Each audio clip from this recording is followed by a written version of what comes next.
Selamat pagi saudara yang terkasih di dalam Tuhan. Kejadian pasal ke-15 ayat 5 dan 6. Lalu Tuhan membawa Abram keluar serta berfirman, "Coba lihat ke langit, hitunglah bintang-bintang, jika engkau dapat menghitungnya."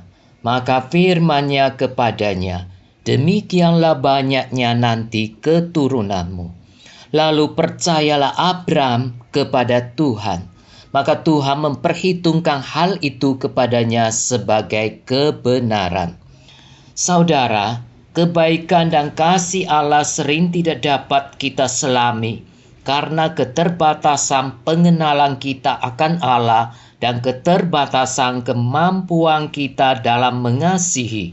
Nas hari ini menunjukkan kepada kita aspek lain yang indah dari Allah kita.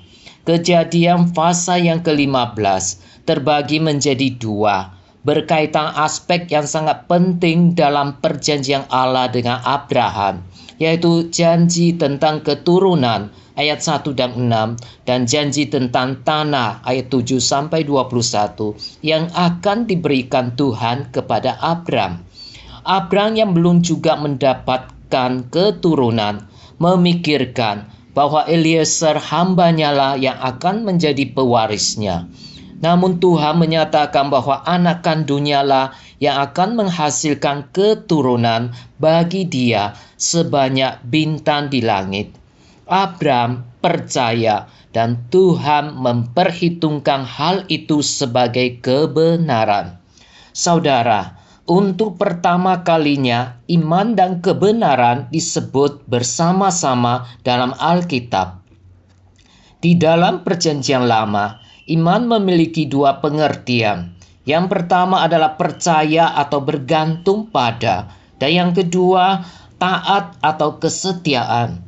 Jadi percaya dalam bahasa Ibrani berarti bertekun dalam mempercayai dan yakin dengan menyatakan kesetiaan yang bersifat taat. Inilah iman yang dimiliki Abram. Hatinya terarah kepada Allah dalam kepercayaan, dalam ketaatan dan penyerahan yang tetap. Allah melihat sikap hati Abram yang beriman dan memperhitungkan hal itu sebagai kebenaran. Istilah kebenaran berarti mempunyai hubungan yang benar dengan Allah dan kehendaknya. Allah mengadakan perjanjian dengan Abram. Dengan ini Abram menerima Allah sebagai perisai dan upahnya, keturunan yang banyak dan janji suatu negeri. Di bawah perjanjian yang baru, berkat Allah, hubungan yang benar dan persekutuan dengan Allah juga diterima melalui iman. Hal ini merupakan kebenaran yang mendasar dalam perjanjian baru. Demikianlah Abraham menjadi bapa semua orang percaya. Dia disebut bapa orang beriman.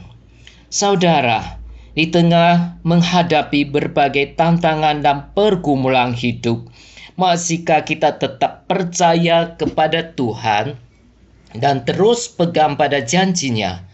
Masihkah kita setia dan taat pada firman-Nya? Kiranya Tuhan menolong kita dalam situasi dan kondisi apapun. Kita tetap percaya kepada Tuhan dan taat, serta berserah dan mengandalkan Tuhan. Tuhan Yesus memberkati kita semua. Amin.